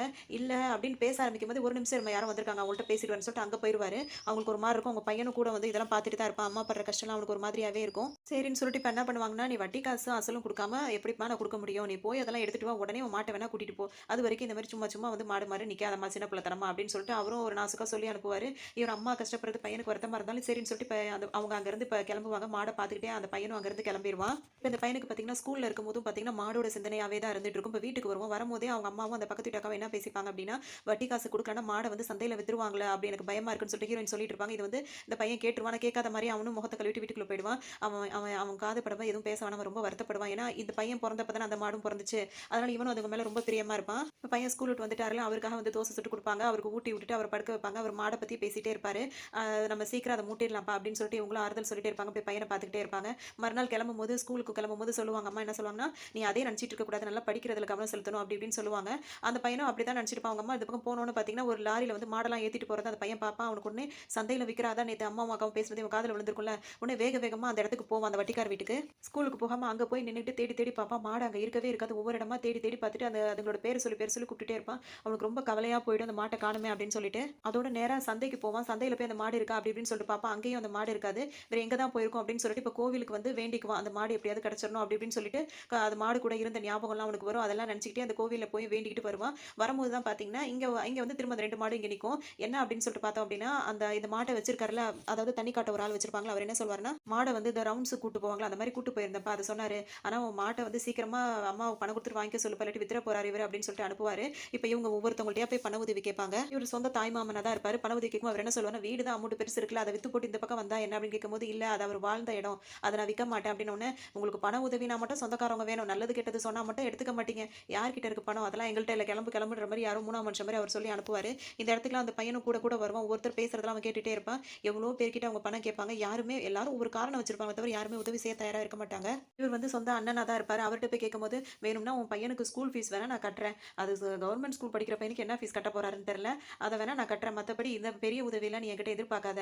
என் நிலைமை உனக்கு தெரியாதா?" அப்படி இப்படின்னு பேருக்கு பேசி அனுப்பி விட்டுருவாரு. இந்த பையனும் வந்துட்டு, "என்னம்மா காலையிலேருந்து இவ்ளோ பேர்ட்ட கேட்குறீங்க, எல்லாரும் இப்படியே சொல்றாங்க." அப்படி இப்படின்னோனே, "இதெல்லாம் நீ யோசிக்காத" அப்படின்னு சொல்லி அவர தேத்திருவாங்க. ஆனா இவங்க இந்த அக்கா கிட்ட உட்காந்து அழுதுகிட்டே இருப்பாங்க. அப்பதான் இவங்க ஒரு ஐடியா சொல்லுவாங்க. அது என்னவா இருக்கும் அப்படின்னு சொல்லிட்டு பார்த்தீங்கன்னா, அந்த கிராமத்துக்கு அடிக்கடி இந்த அமிதாப் மாமா இருக்காருல்ல, அவர் வருவாரு. அவர் வந்து என்ன பண்ணுவாருன்னா, இந்த கிராமத்துல உள்ள குட்டி பசங்களெல்லாம் கூட்டு போவாரு. வேலைக்குன்னு வெளியூருக்கு கூட்டு போவாரு. அதுக்காக வெளியூர்ல அந்த பசங்க போய் வேலை பார்ப்பாங்க. அவங்க வீட்டுக்கு வந்து பணம் வந்துரும். இதான் இவர் வேலை. இங்க வந்து தமிழ்காரன் மாரி இருப்பாரு. அவர் கூட்டு போய் விடுற இடம் வந்து பார்த்தீங்கன்னா, வடநாடு மாரி அந்த இடத்துல இருக்கும். அங்க பொட்டெல்லாம் நீட் நீட் பொட்டு வச்சுக்கிட்டு அவங்களுக்கு தகுந்த மாரி அங்க பேசிட்டு இருப்பாரு. இப்படிதான் இங்க வந்து இப்ப ஆள் எடுக்க வந்திருக்காரு. இந்த இடத்துக்கு போலாம் அப்படின்னு சொல்லிட்டு இப்ப அந்த அக்கா பக்கத்து வீட்டு அக்கா சொல்லவும், இவங்களும் கூட்டு வந்திருப்பாங்க அந்த குட்டி பையனையும். ஒவ்வொரு பையனா பார்த்துட்டு இவனுக்கு இவ்வளோ குடுக்கலாம், இவனுக்கு இவ்வளோ குடுக்கலாம்னு சொல்லிட்டு பேசிட்டே இருப்பாரு. அப்பதான் ஹீரோவோட பையனையும் பார்த்துட்ட உடனே, இவனுக்கு இவ்வளோ எனக்கு எவ்வளோ குடுப்பீங்கன்னு சொல்லிட்டு அந்த பையன் கேட்கும்போது, உனக்கு இந்த மாரி அமௌண்ட் குடுக்கலாம்னு சொல்லிட்டு இவர் சொல்லுவாரு. உடனே அவங்க அம்மாக்கு அவ்வளோ கோவம் வந்துரும். வேலைக்கு போறியா? வேலைக்கு உன்ன வேலைக்கு அனுப்பி தான் நான் வந்து பொழைக்கணுமா? எனக்கு அப்படி அவசியமே கிடையாது. வீட்டுக்கு போடா அப்படின்னு சொல்லிட்டு அவனையும் அதட்டிட்டு, இப்ப இவங்க எவ்வளோ சொல்லுவாங்க. அவன அனுப்பு, வீட்டு கஷ்டம் உனக்கு குறையும், நெறைய பணமும் வரும். சீக்கிரம் மாடையை மூட்டிக்கலாம். அதுக்கப்புறம் பையன படிக்க வைக்கலான்னு அவங்க சுத்தமா கேட்க மாட்டாங்க. அவன படிக்க வைக்கணும். என் வீட்டுக்காரோட ஆசையே என் பிள்ளைய படிக்க வைக்கணும்ன்றது தான். நீ இப்பவே வேலைக்கு போறன்னு எனக்கு எந்த அவசியமும் இல்ல அப்படின்னு திட்டி கூட்டு வந்துருவாங்க. அந்த பையனுக்கு கோவமா வந்துரும். அவன் சாப்பிட மாட்டான். இவங்க ரொம்ப நேரம் சாப்பிட கூப்பிடுவாங்க. வரமாட்டான். அவங்க அம்மா வந்து என்கிட்டயே நீ இந்த மாரி கோவப்படுறீல அப்படின்னு சொல்லிட்டு அந்த பையன திட்டி அனுப்பிருவாங்க. அவனும் கோச்சுக்கிட்டு வெளிய போய் உட்கார்ந்துருவான். இப்ப அவங்க வீட்டுக்கார் பேசுனது ஞாபகம் வரும் அவங்களுக்கு. இவன நல்லா படிக்க வைக்கணும் அப்படி இப்படின்னு சொல்லிட்டு அவர் யோசிச்சிட்டே இருப்பாரு. அதெல்லாம் நினைச்சு நினைச்சு அவங்க அழுதுட்டே இருப்பாங்க. திடீர்னு அந்த சிந்தனை கலைஞ்சு பையன் எங்க போனான்னு தெரியலன்ற யோசனை வந்துரும். உடனே அவர தேடிட்டு வரும்போது பார்த்தீங்கன்னா, அந்த கிணத்துக்கிட்ட உட்கார்ந்து அழுதுகிட்டு இருப்பான். அப்புறம் அவன கூப்பிட்டு சமாதானப்படுத்திட்டு அப்படி இப்படின்னு அவங்கள ஒரு மாதிரி பார்த்துப்பாங்க. அதனால அம்மாவும் மகனும் எங்க வருவாங்க அப்படின்னு சொல்லிட்டு பார்த்தீங்கன்னா, அந்த கோவிலுக்கு வந்தாங்களா, அந்த கோவிலுக்கு தான் வருவாங்க. பூ போட்டு பார்க்கறதுக்காக, மாடு வந்து கிடைக்குமா கிடைக்காதா அப்படின்றதுக்காக பார்க்கறதுக்காக வருவாங்க. அந்த பூசாரியும் சொல்லுவாரு இந்த மாதிரி நல்லா வேண்டிக்கோ அப்படின்னு சொல்லவும், இந்த பையன் நல்லா வேண்டிக்கிட்டு தான் எடுப்பான். ஆனா வெள்ள கலர் பூ தான் வரும். அவனுக்கு மனசு சங்கடமா போயிடும். உடனே இப்ப வெளிய வரும்போது பார்த்தீங்கன்னா, அவங்க அம்மா கிட்ட வந்துட்டு என்ன பூ வந்துச்சு அப்படின்னு அம்மா கேட்கும்போது, சிவப்பு பூ தான் வந்துச்சு அப்படின்னு சொல்லிட்டு சொல்லுவான். பூ எங்கன்னு சொல்லிட்டு அம்மா கேட்கும்போது, உள்ளேயே வச்சுட்டேன் அப்படின்னு சொல்லிட்டு சொல்லுவான். அத அவனுக்குள்ளேயே வச்சுப்பான். அவங்க அம்மா இன்னும் கொஞ்சம் வருத்தப்படுவாங்கன்னு சொல்லிட்டு. இப்ப வேற வழியே இல்ல. பையன அனுப்புனா தான் சரி வரும் போல இருக்கு. ஏன்னா இவனும் அடம் பிடிச்சுக்கிட்டே இருக்கான்னு சொல்லிட்டு இவங்களுக்கு விருப்பம் இல்லாட்டி அந்த இடத்துக்கு திரும்ப கூட்டு வருவாங்க. இப்ப அந்த ஆள்ட்ட பேசும்போது எனக்கு அம்மாக்கு விருப்பம் இல்லன்னா, அம்மாக்கு விருப்பம் இல்லாமலாம் அனுப்ப வேண்டாம் அப்படி இப்படின்னு இவரும் சொல்லுவாரு. இல்ல ஒரே பையன் அவன கொஞ்சம் நல்லா பாத்துங்க அப்படின்னு சொல்லிட்டு அதெல்லாம் பார்க்கவே நம்மளுக்கு ரொம்ப கஷ்டமா இருக்கும். அப்படி இப்படி அவங்க பேசுவாங்க. எதுக்குமா கவலைப்படுற? ஆம்பள பிள்ளைய பத்தி எதுக்கு கவலைப்படுற? அவன் எங்க போறான்? சம்பாதிக்க தானே. வேலைக்கு போனா தானே உனக்கு காசு தேவைப்படும் அப்படி இப்படின்னு சொல்லவும், இப்ப அவர் என்ன சொல்வாருன்னா, உனக்கு வந்து அட்வான்ஸ் குடுங்க. அவங்க ரொம்ப கஷ்டப்படுறான்னு அந்த அக்காவும் கேட்கவும், அவர் என்ன செய்வாருன்னா, பையில இருந்து ஒரு ரூ. 5000 எடுத்து அவங்க அம்மா கையில குடுப்பாரு. அவனும் அந்த குட்டி பையனும் அவங்க அம்மா கிட்ட அந்த ரூ. 1000 குடுத்துட்டு இப்ப வேலைக்கு கிளம்பிருவான். அவங்க அம்மாக்கு மனசே கேட்காது. ஒரு மாரி ரொம்ப சங்கடமா இருக்கும். அவன அந்த மாரி கூட்டிட்டு போயிடுவாங்க. இப்ப இவர்கிட்ட வந்தவன பார்த்தீங்கன்னா, வட்டி காசு குடுக்க வந்திருக்கேன்னு சொல்லிட்டு மிச்சம் வட்டி காசு கொஞ்சம் கொஞ்சமா குடுப்பாங்க. என் பையன் வெளியூருக்கு போயிருக்கான் வேலைக்கு. எல்லா பணத்தையும் குடுத்துருவான்ட உடனே, சரி சரி வட்டி காசான்னு ரொம்ப சந்தோஷமா வாங்கிக்குவாரு. இங்க வந்து பார்த்தீங்கன்னா, இவரு வடநாட்டுக்காரங்கள்ட்ட இருக்கறனால நெத்தியில நீட்டு போட்டு வச்சுக்கிட்டு ஆளுங்க கூட்டு வந்திருப்பாரு. இந்த மாரி நல்லா வேலை செய்வான். பார்க்க தான் குட்டியா இருக்கான் அப்படி இப்படின்னு சொல்லிட்டு இப்ப ஆள் புடிச்சு குடுக்குற மாரி இந்த மாரி ஆள புடிச்சு குடுத்துட்டு இருப்பாரு. இதுல பார்த்தீங்கன்னா, இந்த மாரி வர பசங்களுக்கு அவர் தாராளமாவே பணம் குடுப்பாரு. அது எல்லாத்தையுமே அவர் அமுக்கிருவாரு. அமுக்கிக்கிட்டு அவங்களுக்கும் அதுல 1% தான் பணம் போய் சேர்ற மாரி தான் இவர் இந்த வேலை பார்த்துட்டு இருக்காரு. இந்த அமிதாப் மாமாக்கு தான் இதுல ப்ராஃபிட். இவங்களுக்கும் ஓரளவு அவங்க படுற கஷ்டத்துக்கு அது தேவல அப்படின்ற மாரி தான் நம்மளுக்கு தெரியும். அந்த மாரி பண்ணிட்டு இருக்கும்போது, இப்ப இவரு பண்ற வேலை என்னன்னா, இந்த மாதிரி இடத்துக்கு தான் கூட்டு வந்து விட்டுருவாங்க.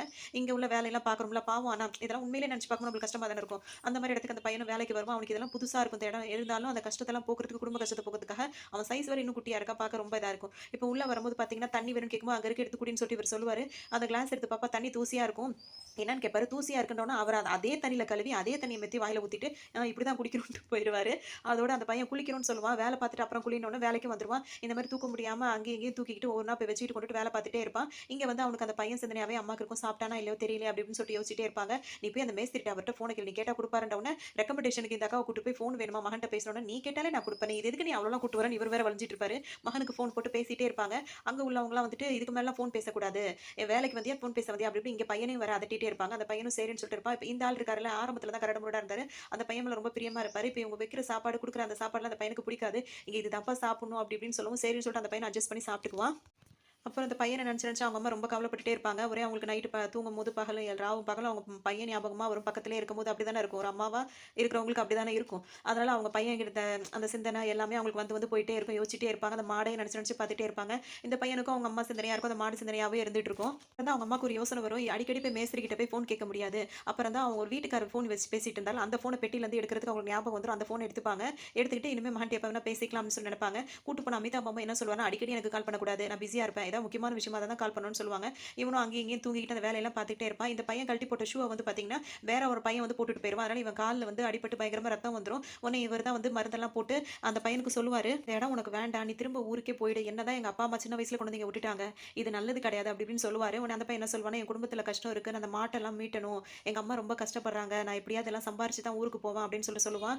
அவருக்கு ரொம்ப சந்தோஷமா இருக்கும். இந்த பையன நல்லா ஒரு கேர் எடுத்து பார்த்துப்பாரு. மறுநாள் இந்த பையனால வேலை செய்ய முடியாது. நொண்டி நொண்டி நடந்துட்டே இருப்பான். அவன் ஊனி ஊனி நடப்பாங்கல்ல. நடக்கும்போது அங்க இன்னொருத்தர் வந்து பையன போட்டு அடிப்பாரு. உடனே இவரு போய் சண்டை போட்டு அந்த பையன் வந்து சின்ன பையன். அவனுக்கு கால்ல அடிபட்டுருக்கு. இப்படி தான் அவன்ட்ட நடந்துப்பியா அப்படின்னு சொல்லிட்டு இந்த பையனுக்காக அவர்ட்ட சண்டை போடுவாரு. அப்ப இந்த பையனுக்கும் வந்துட்டு அவங்க அம்மா கிட்ட பேசணும்னு தோணிட்டே இருக்கும். அம்மா கிட்ட ஃபோன் பண்ணி தரீங்களா பேசுறேன்னு சொல்லவும், சரின்னு சொல்லிட்டு அவரும் ஃபோன் குடுப்பாரு. இவர் அம்மா கிட்ட பேசிட்டே இருப்பாங்க. சாப்பிட்டியாப்பா அப்படி இப்படின்னு சொல்லிட்டு விசாரிச்சுட்டே இருப்பாங்க. வேலைலாம் கஷ்டமா இருக்கானா அதெல்லாம் ஒண்ணும் இல்லம்மா அப்படி இப்படின்னு சொல்லிட்டே பேசிட்டே இருப்பான். அந்த பையன் திடீர்னு ஃபோன் வந்து கட் ஆயிடும். அதுக்கு முன்னாடி வந்து ஒருத்தர் வந்து தலையில ஒரு அடிய போட்டு வேலை நேரத்துல என்ன ஃபோன் போய் வேலைய பாரு அப்படின்னு சொல்லியிருப்பாரு. அப்புறம் அவங்க அம்மா வேலையா இருக்கான் போல இருக்கு அப்படின்னு சொல்லிட்டு ஃபோன் கட் ஆயிடும். அதோட சரி அதுக்கப்புறம் பையன் கிட்ட இருந்து ஃபோனே வராது. இவங்க திரும்ப திரும்ப கால் பண்ணி பார்த்துட்டே இருப்பாங்க. ஃபோன் வரவே வராது. அந்த கூட்டு போனார்ல அமிதாப் மாமா அவருக்கும் ட்ரை பண்ணி பார்த்துட்டே இருப்பாங்க. அவங்களும் எடுக்கவே மாட்டாங்க. இவங்களுக்கு ரொம்ப கஷ்டமா இருக்கும். சரின்னு சொல்லிட்டு இப்ப பஸ்ல போயிட்டே இருப்பாங்க. போகும்போது பார்த்தீங்கன்னா, அவர் அமிதாப் மாமா திரும்ப ஆள் எடுத்துட்டு இருப்பாரு. அவர பார்த்தோனே பஸ்ஸ நிறுத்துன்னு அவ்ளோ போராடி பஸ்ஸ நிறுத்த வைப்பாங்க. நிறுத்திட்டு கீழ இறங்கி அவர பார்க்க ஓடுவாங்க. ஓடிட்டு என் பையன் வந்து 3 மாசம் ஆகுது ஃபோனே பண்ணலையே அப்படி இப்படின்னு சொல்லிட்டு கேட்பாங்க. உடனே அவர் என்ன சொல்வாரு, நானே உங்கள பார்க்கணும்னு நெனச்சேன். இந்தாங்க உங்க பணம் வந்து சம்பள பணத்த குடுத்து விட்டுருக்கான் உங்க பையன் அப்படி இப்படின்னு சொல்லிட்டு, அதாவது ஒரு 50,000 போல என்னமோ ஒரு பெரிய அமௌண்ட்டா தான் இருக்கும். அந்த மாரி குடுப்பாரு. அவங்களுக்கு வந்து பணம்லாம் இருக்கட்டும், என் பையன் கிட்ட பேசணும்னு சொல்லிட்டு அவங்க கேட்பாங்க. அதுக்கு முன்னாடி இந்த மக்களுக்குலாம் ஒரு சந்தேகம் வந்திருக்கும். கூட்டு போனா ஆம்பள பசங்கள தான் கூட்டு போற, பொம்பள பிள்ளைங்கள கூட்டு போ மாட்டேங்கிற. ஆனா வர்றது ஒரு சில பசங்க தான் வராங்க, ஒரு சில பசங்க வரமாட்றாங்களே அப்படி இப்படின்னு சொல்லிட்டு எல்லாரும் கேட்பாங்க. உங்களோட கஷ்டத்த போக்கலாம் நான் ஏதோ உதவி செய்யலான்னு வந்தா என் மேலேயே சந்தேகப்படுறீங்களா? எனக்கு இதெல்லாம் தேவைதான்டா அப்படி இப்படின்னு சொல்லிட்டு அவர் அங்க பேசிட்டு இருப்பாரு.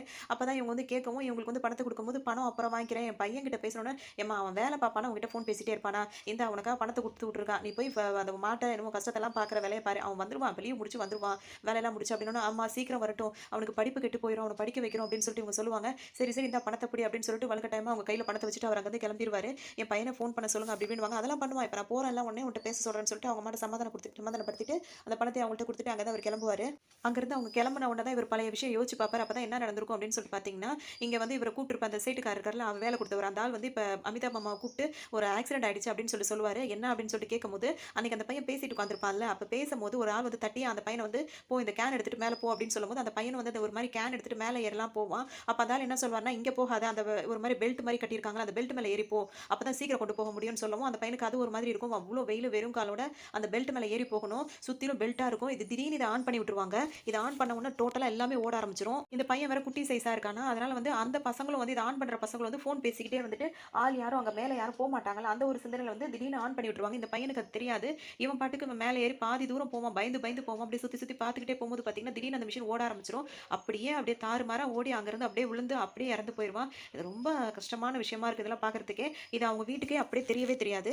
உடனே வந்துட்டு அந்த அப்ப இறந்த உடனே வந்துட்டு அந்த அந்த ஆள் வந்து கூப்பிட்டு அமிதாப் மாமாட்ட சொல்லிருவாரு. சொன்ன உடனே, "என்னய்யா கஷ்டம்?" அப்படியே இவர் இன்னொருத்தர் வளர்த்து அவரெல்லாம் பதறி போய் ஓடுவாரு. அப்புறம் இங்கே அப்படியே அந்த பையனோட கதை முடிஞ்சிரும். "வேலைக்கு ஆள் கேட்டு இப்படி கொலை பண்றீங்களா?" அப்படி இப்படின்னு சொல்லிட்டு ரொம்பவே அமிதாப் மாமா கோவப்படுவாரு. உடனே அவர் வாய அடைக்கிறதுக்காக இந்த சேட்டுக்காரர் என்ன சொல்லுவாருன்னா, ₹5,00,000 பணம் எடுத்து இவர்ட்ட குடுத்து, "இது அந்த பையனோட ஃபேமிலிக்கு" அப்படின்னு சொல்லுவாரு. ஏன்னா அமிதாப் மாமா என்ன சொல்வாருன்னா, "அவன் வீட்டுக்கு ஒரே பையன் தெரியுமா உனக்கு? அவங்க அம்மா எவ்வளோ கஷ்டப்படுறாங்க" அப்படி இப்படின்னு சொல்லிட்டு அவ்வளோ பேசுவாரு. "நாளைக்கு போலீஸ் கேஸா இருந்தா உன்ன தான் புடிச்சு குடுப்பேன்" அப்படின்னு சொல்லிட்டு சொல்லவும் அந்த சேட்டுக்காரன் பயந்துகிட்டு 5,00,000 தூக்கி குடுத்துட்டு, "இதுக்கப்புறம் இத பத்தி பேசாம பார்த்துக்கோ. அவங்க அம்மா கிட்ட 5,00,000 குடுத்துரு அந்த பையனுக்காக" அப்படின்னு சொல்லி குடுத்துட்டு, இவருக்காக 1,00,000 வேற குடுப்பாங்க தனியா. அவரு குடுப்பாரு. இவரு என்ன பண்ணுவாருன்னா, அந்த 5,00,000த்தையும் இவரு வச்சுப்பாரு. அந்த 1,00,000த்துலயும் 50,000 மட்டும் அவங்க அம்மாட்ட குடுத்துட்டு 50,000த்தையும் தான் வச்சுப்பாரு. அந்த மாரி பண்ணுவாரு. இந்த விஷயத்த தான் இப்ப அவங்க அம்மா கிட்ட மறைச்சுட்டாரு. 50,000 பணத்த மட்டும் குடுத்துட்டாரு. இப்ப அவங்களுக்கு அந்த வட்டி காசு எல்லாம் அவங்களுக்கு கிடைச்சிருச்சுல்ல. இப்ப நேரா அந்த பணத்த எடுத்துட்டு இப்ப இந்த வட்டிக்காரர் இருக்கார்ல, அவர்ட்ட தான் வருவாங்க. அசலே கொண்டு வந்துட்டேன் அப்படி இப்படின்னு சொல்லவும் அவருக்கு ரொம்ப சந்தோஷமா போயிரும். "என்னம்மா இதுல இருக்கு? அசல குடுத்துட்டு நீ மாட்ட கூட்டு போற. அவ்வளவுதானே கூட்டிட்டு போக மாட்ட" அப்படின்ற மாரி சொல்லிடுவாரு. இவங்களுக்கு ரொம்ப சந்தோஷமா போயிரும். வேக வேகமா போய் அந்த மாட்டுக்கிட்ட போவாங்க. அவங்க 2 பேரும் ட்வின்ஸா இருப்பாங்க. அவங்கள நல்லா கொஞ்சிட்டு அவங்க 2 பேரையும் இப்ப வீட்டுக்கு கூட்டிட்டு வருவாங்க. இந்த ட்வின்ஸுக்கு பேர் வச்சிருக்கிறது வந்து என்னன்னு கேட்டா, அதுவே இதா இருக்கும். கந்தா, கடம்பாவாம் இவங்க 2 பேர் பேரு.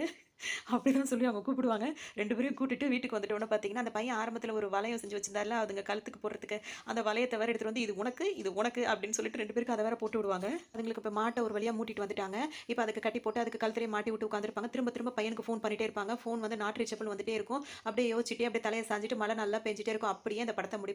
ரொம்ப கனமா இருக்கும் மனசு இந்த படத்தோட கதைய முடிக்கும்போது. இந்த பையனையாவது அட்லீஸ்ட் வந்து இந்த மாரி முடிக்காம வேற மாரி மாத்தி முடிச்சிருக்கலான்ற மாரி நம்மளுக்கு தோணும். இந்த படத்திலிருந்து சில விஷயங்கள் என்ன அப்படின்னு சொல்லிட்டு பார்த்தோம் அப்படின்னா, நம்ம தெரிஞ்சுக்க புரிஞ்சுக்க வேண்டியது என்ன அப்படின்னா, என்னதான் குடும்ப கஷ்டமா இருந்தாலும் சரி, எவ்வளோ கஷ்டமா இருந்தாலும் சரி, குழந்தைங்கள வேலைக்கு அனுப்பவே அனுப்பாதீங்க. தயவு செஞ்சு இந்த கதை மூலியமா நான் உங்ககிட்ட கேட்டுக்கிற விஷயம் அதுதான். எந்த குழந்தைகளுமே வேலைக்கு அனுப்பாதீங்க. சும்மா இல்ல, ஒரு நல்ல விஷயத்துக்காக கவர்மெண்ட் வந்து குழந்தை தொழிலாளர்கள வந்து அனுமதிக்கிறது இல்ல. எந்த இடத்துக்கும், எந்த கஷ்டத்துக்காகவும் குழந்தைங்கள அனுமதிக்காதீங்க. அது உங்க ஃபியூச்சரே பாதிக்கப்படும். என்னதான் அவங்க சம்பாதிக்கிறதா இருந்தாலும், அந்த சம்பாத்தியம் இப்போதைக்கு நம்மளுக்கு தேவையில்லன்ற ஒரு முடிவு தான் பெத்தவங்க நம்ம எடுக்கணும். போக இதுல 2 விஷயம் இருக்கு. இப்ப இவங்களோட ஹஸ்பண்ட் போய் அந்த பூ போட்டு எடுத்தார்ல, அந்த பூ போட்டு எடுக்கும்போது அப்பவும் வந்து அது என்ன பூன்னு காட்ட மாட்டாங்க. அப்ப அது ஒயிட் கலர் பூவா தான் இருந்திருக்கும். ஆனா இவங்களுக்கு குழந்தை பிறந்திருக்கு. 2வது அந்த பையன் போய் எடுக்கும்போது ஒயிட் கலர் பூவா தான் இருக்கும். ஆனா இவங்களுக்கு மாடும் கிடைச்சிருக்கு. அப்புறம் ஏன் இந்த முரண்பாடு அப்படின்றதும் நம்மளுக்கு ஒரு யோசனையா இருக்கும். அதையே இந்த மாரி சீனா வச்சிருக்காங்க. ஏன்னா அது ஒரு நம்பிக்கையின் அடிப்படையில செய்யும்போது, அது அதுக்கு தகுந்த மாரி வச்சிருக்கலாமே அப்படின்ற மாரி நம்மளுக்கு தோன்றதா இருந்திருக்கும். ரொம்ப கஷ்டமான ஒரு முடிவோட தான் அந்த படம் முடியுது. இன்னொரு கதையில